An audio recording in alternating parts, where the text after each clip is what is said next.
You've found your shadow. You've identified the parts of yourself you've been running from: the anger, the neediness, the arrogance, the weakness. You've seen how these disowned parts have been sabotaging your relationships, draining your energy, and controlling your life from the darkness. But now comes the question that changes everything. How do you actually relate to these parts? How do you transform enemies into allies? How do you turn the war within yourself into a conversation?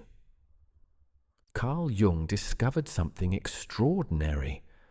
Your shadow isn't just a concept to understand intellectually. It's a living presence within your psyche that wants to communicate with you. And when you learn to speak with it, everything shifts. Today you're going to learn how to talk to your shadow. Not metaphorically. Actually talk to it, as if it's a real being living inside you. Because, in the most important sense, it is. This might sound strange. You might think only crazy people talk to themselves. But the truth is, we all have multiple voices, multiple parts within us already talking. We're just not listening. Today you learn to listen and to respond. Let me tell you why simply identifying your shadow isn't enough. Imagine you discovered that someone had been living in your basement for years, influencing your household from below, making noise, affecting the foundation of your home. Would it be enough to just know they're there? To intellectually understand their presence? Of course not. You'd need to go down there. You'd need to meet them face to face. You'd need to ask, who are you? What do you want? Why are you here? This is exactly what dialogue with the shadow accomplishes. It transforms abstract self-knowledge into living relationship. Jung found that patients who merely understood their shadow intellectually often stayed stuck. But those who actively engaged with it, who spoke to it, listened to it, negotiated with it, experienced profound transformation. The shadow stopped being an enemy and became a source of wisdom, creativity, and power. In his own life, Jung dialogued extensively with inner figures. After his break with Freud, he entered what he called his confrontation with the unconscious. He didn't just think about his inner world, he actively engaged with it, speaking to figures that emerged from his psyche, recording their responses, learning from them. This practice, which he called active imagination, became one of the cornerstones of Jungian analysis. And it's the method we're going to explore today. Before we begin the actual dialogue practice, you need to understand something critical. Your shadow is a part of you, but it is not all of you. This might seem obvious, but it's profound. When you're triggered, when you're possessed by rage or consumed by shame or overwhelmed by need, in those moments, it feels like that's all you are. The part takes over completely, and you lose access to your center, your observer, your true self. Internal family systems therapy, developed by Richard Schwartz, calls this blending. A part blends with you so completely that you can't distinguish between it and your core self. You don't think, a part of me is angry. You think, I am angry. But here's the truth. Beneath all your parts, beneath your shadow, your inner critic, your wounded child, your performer, your rebel, there is a self. A calm, compassionate, curious center that can relate to all these parts without being overwhelmed by them. The Buddhists call this your Buddha nature. The Taoists call it your original face. Jung called it the self with a capital S. And it's from this place, this centered, grounded, compassionate awareness, that you must dialogue with your shadow. If you try to talk to your shadow while you're blended with another critical part, you'll just attack yourself. If you try while you're blended with fear, you'll run away. You must first find your center. Step 1. Centering yourself. So before any dialogue can happen, you must center yourself. You must access what Jung called the self, that observing presence that can witness all parts without judgment. Here's how to do this. Find a quiet space where you won't be interrupted. Sit comfortably. Close your eyes. Begin by placing your attention on your breath. Don't change it, just notice it. The cool air entering your nostrils, the slight pause, the warm air leaving. Now scan your body. Notice any areas of tension, your jaw, your shoulders, your stomach. Don't try to fix anything, just notice. Say internally, I notice tension in my shoulders. I notice tightness in my jaw. This simple act of noticing creates separation between you and what you're noticing. You are not the tension. You are the one observing it. Now ask yourself, how am I feeling right now? Notice whatever emotion arises. Anxiety, sadness, restlessness, numbness. Again, just observe. I notice anxiety. Not I am anxious, but I notice anxiety. This subtle shift in language is powerful. It reminds you that you are not your emotions. You are the spacious awareness within which emotions arise. Feel your seat beneath you, your feet on the floor, the weight of your body. This grounds you in the present moment, in your physical existence. Place one hand on your heart. Breathe into your heart center. With each exhale, say silently, thank you. This is a practice from Thich Nhat Hanh that activates compassion and self-friendliness. When you feel relatively calm, clear, and neutral, when you feel like you're in the observer position rather than blended with any particular emotion or part, you're ready to begin dialogue. This might take 5 minutes. It might take 20. Don't rush it.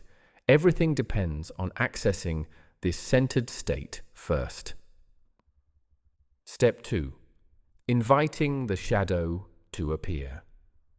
Now that you're centered, it's time to invite your shadow to appear. Think about a quality or part of yourself you've identified as shadow. Maybe it's your rage, your neediness, your selfishness, your sexuality, your laziness, your arrogance. Pick one to work with today. In your mind's eye, imagine this quality taking form in front of you. Don't force it, just allow an image to emerge. What does this part look like? It might appear as a younger version of you. It might look like a stranger. It might be an animal. It might be a shadowy figure without clear features. It might even appear as someone from your life who embodies this quality. Whatever appears, just notice it. Where is it in relation to you? How far away? What's its posture? Its expression? Is it looking at you or away from you? Notice how you feel as you observe this figure. Scared, disgusted, sad, curious. Your reaction tells you something about your relationship with this part. One of Jung's patients visualized her shadow as a homeless woman covered in filth, crouched in a corner, refusing to make eye contact. This image perfectly captured how she'd treated this part of herself, as something shameful that must be hidden away. Another person saw his shadow as a caged tiger, pacing furiously, eyes blazing with rage. The cage represented all the ways he'd imprisoned his power and aggression. Let the image come naturally. Trust what appears. Your psyche knows how to represent these inner realities. Step 3. Speaking to your shadow. Once you have an image, it's time to speak. This is where you shift from third-person observation to second-person dialogue. You're going to address this part directly, using you language, as if it's another being in front of you. Because from your conscious ego's perspective, it is. Start simple. Start with acknowledgement, I see you. I know you're there. I've been ignoring you for a long time. Notice if the image shifts in response. Does the figure look up? Move closer? Turn away? These shifts are meaningful. They show you how this part responds to being seen. Then move into questions. Here are some powerful ones to ask. Who are you? How long have you been here? What do you want from me? What are you trying to protect me from? What do you need? How have I hurt you? What would it take for you to trust me? Ask these questions out loud, if possible, or speak them internally with genuine curiosity. Then, and this is crucial, wait. Create space for a response. This is where it gets interesting. At first, you might hear nothing, or you might think you're making up the answers. That's normal. Keep going. With practice and sincerity, something shifts. The responses start coming from somewhere other than your conscious mind. They surprise you. They say things you didn't expect. They have their own voice, their own perspective, their own wisdom. A woman working with her shadow of neediness asked, "What do you want from me?" The response that came was, "I just want you to stop pretending you don't need anyone. I'm exhausted from how much energy it takes to maintain your independence. I want you to let someone help you." She started crying. This wasn't what she expected. She'd thought her neediness was pathetic, weak, something to eliminate. But when she actually asked it what it wanted, it revealed itself as a part trying to bring her into authentic connection. A man dialoguing with his rage asked, "Why are you so angry?" The response, "Because you let people walk all over you. I'm here to protect your boundaries, but you've locked me away, so now I explode at the wrong times. Let me out in healthy ways and I'll serve you." This is the magic of dialogue. Your shadow has been trying to communicate with you your entire life through symptoms, through outbursts, through sabotage, through projections onto others. Now you're finally asking it directly what it needs. Step 4. Listening to the response. Listening is perhaps the most important skill in shadow dialogue. Most of us are terrible listeners, especially when it comes to parts of ourselves we don't like. When your shadow responds, your ego will want to argue, defend, dismiss, or shut it down. That's not true. You're wrong. Be quiet. Resist this impulse. Your job right now is not to agree or disagree. Your job is to listen with curiosity and compassion, the way you'd listen to a hurt child or a frightened friend. Let the shadow speak without interruption. Let it express its feelings, its grievances, its needs. You might hear, "You abandoned me when you were 7 years old. I'm terrified all the time because you won't acknowledge me. I hate you for being ashamed of me. I'm lonely. I just want to be included in your life." These responses can be heartbreaking.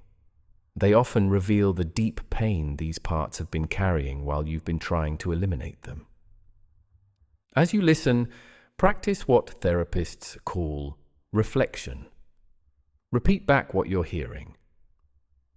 "So, you felt abandoned since I was 7. You're terrified because I've been denying you.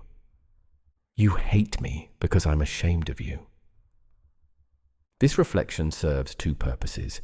First, it shows the shadow that you're actually hearing it, which builds trust.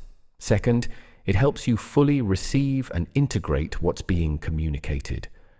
You might also notice bodily sensations as the shadow speaks. Tightness in your chest, heat in your face, trembling, tears. These somatic responses are your body's way of processing long repressed material. Let them happen. They're part of the healing. Step 5. Becoming the shadow. Now we go deeper. After you've spoken to your shadow in second person, after you've asked questions and listened to responses, it's time to actually become it. This is the shift from you to I. You're going to embody this part and speak as it. in first person. This might feel extremely uncomfortable. You're taking on the very qualities you've spent your life rejecting. But this is where the real integration happens. If you're working with your anger, say out loud, "I am rage. I am furious. I've been locked away for decades and I'm done being silent." If you're working with your neediness, "I am need. I am vulnerable and I require help and connection. I'm tired of pretending to be self-sufficient." If you're working with your sexuality, "I am sexual desire. I am hungry for touch and pleasure and I refuse to be shamed anymore." Speak these statements with conviction. Stand up if you can. Move your body as this part. Let it take up physical space. What happens when you do this is remarkable. By speaking as the shadow rather than to it, you temporarily dissolve the boundary between your conscious ego and this disowned part. You get a felt sense of what it's like to be this quality. And almost always what you discover is that this part isn't as terrible as you thought. Your anger isn't destructive, it's protective. Your neediness isn't pathetic, it's the desire for connection. Your selfishness isn't cruel, it's self-preservation. Jung emphasized this practice because it creates experiential knowledge. You can't fake it. You can't intellectualize it. You have to feel what it's like to be this part. One man, when he finally embodied his shadow of vulnerability, started sobbing. He'd spent 40 years being strong, and when he finally let himself speak as his vulnerable part, he felt an overwhelming relief, like setting down a weight he'd been carrying since childhood. Stay in this position for a few minutes. Let yourself fully experience being this part. Notice how it feels in your body. Notice what it sees. Notice what it knows. Step 6. Negotiating and making agreements. Once you've established dialogue and embodied the shadow, it's time for negotiation. Your shadow has needs and desires. Your conscious ego has needs and desires. How can both be honored? This is where shadow work becomes practical. You're not just gaining insight, you're changing how you live. Return to your centered position. Address the shadow again in second person. "I hear what you need. I understand why you've been trying to get my attention. What would it look like for me to honor you in my daily life?" Let the response come. It might surprise you with how reasonable it is. A woman's shadow of laziness said, "I don't want you to stop working. I just want one day a week where you do nothing. No productivity, no achievement, just rest." A man's shadow of arrogance said, "I don't want you to become a jerk. I just want you to stop apologizing for taking up space. Stand tall, speak with authority when you know something." These aren't demands for you to become your shadow completely. They're requests for balance, for integration, for allowing these qualities to exist alongside all your other qualities. Make specific agreements. I will take Sundays to rest without guilt. I will speak up in meetings when I have expertise to share. I will let myself cry when I'm sad instead of pushing it down. I will express anger in the moment instead of letting it build until I explode. Write these agreements down. These become your shadow integration practices, concrete ways you're bringing these disowned parts back into your life. And here's what's crucial. Actually, follow through. Your shadow has been lied to for years by your ego's false promises. "I'll deal with you later. I'll let you out someday." But later never came. If you make an agreement and break it, you damage trust with this part. It will hide deeper or rebel more dramatically. But if you honor your agreements, something beautiful happens. The shadow becomes an ally.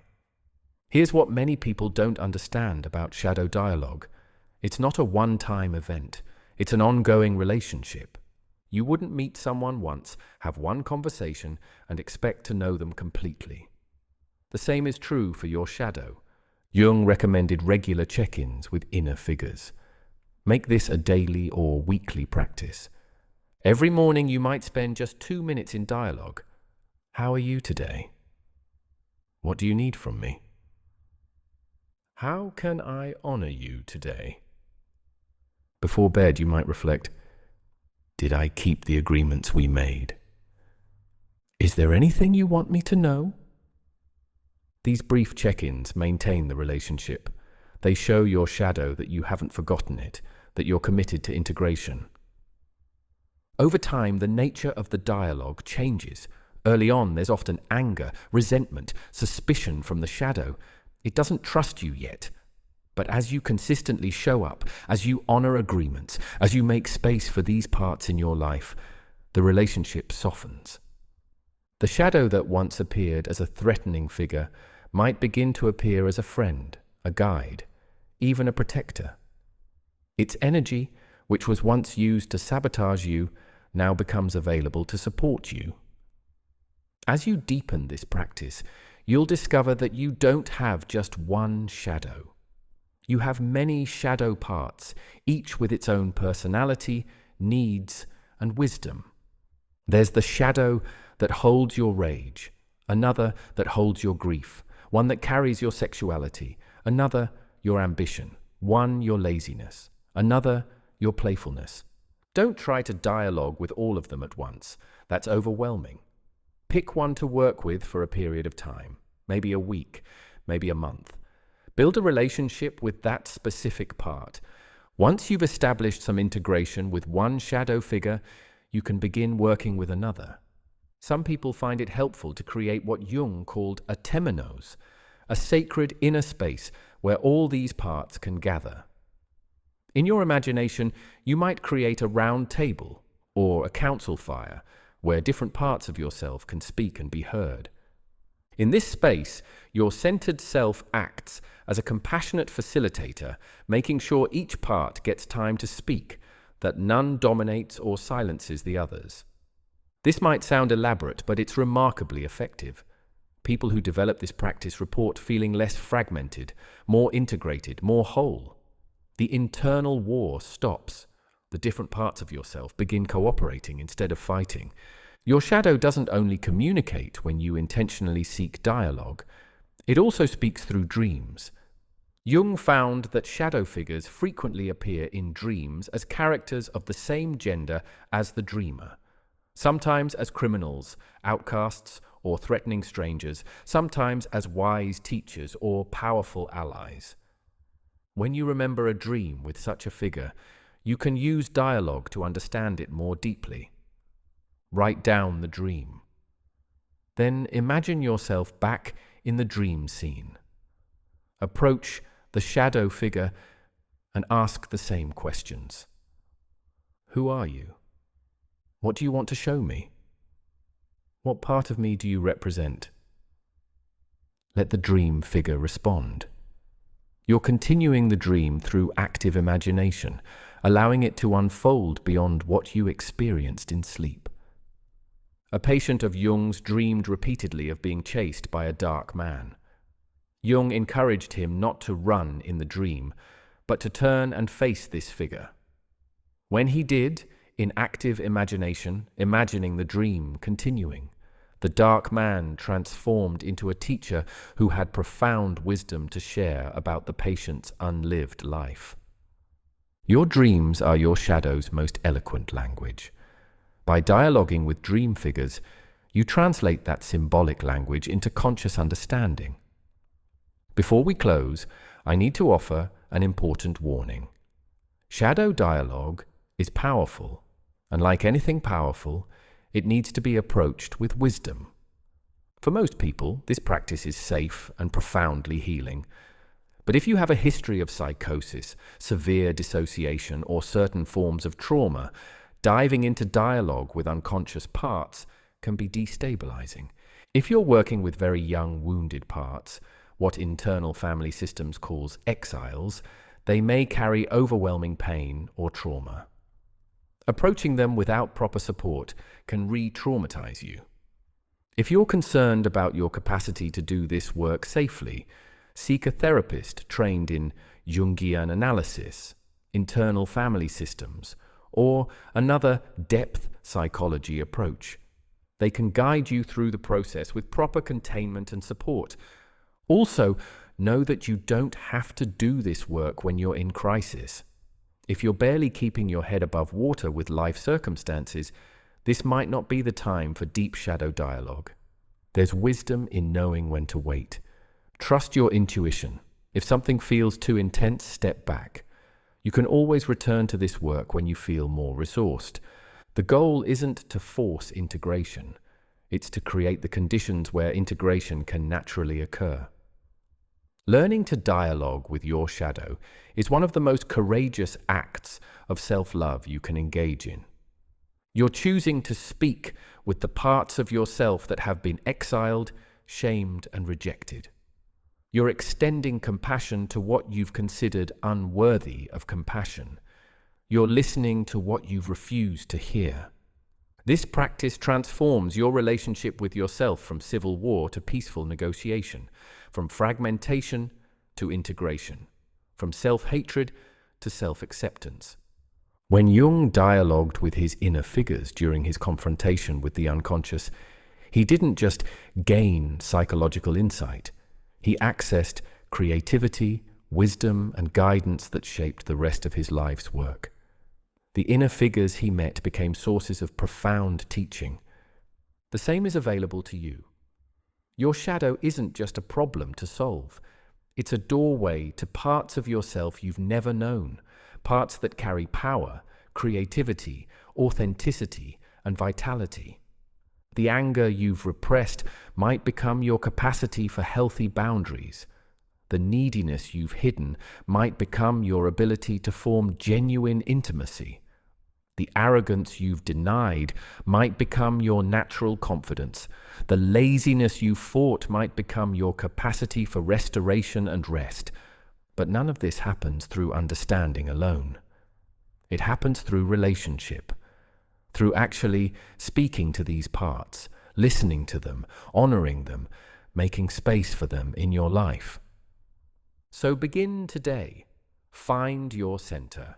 Invite a shadow figure to appear. Ask it who it is and what it needs. Listen to its response. Become it for a moment. Make an agreement about how you'll honor it. And then, most importantly, keep your word.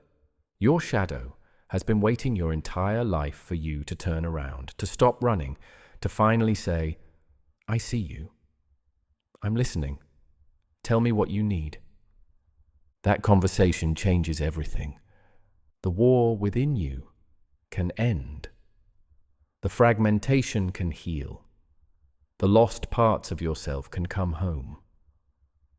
All it takes is the courage to speak and the compassion to listen.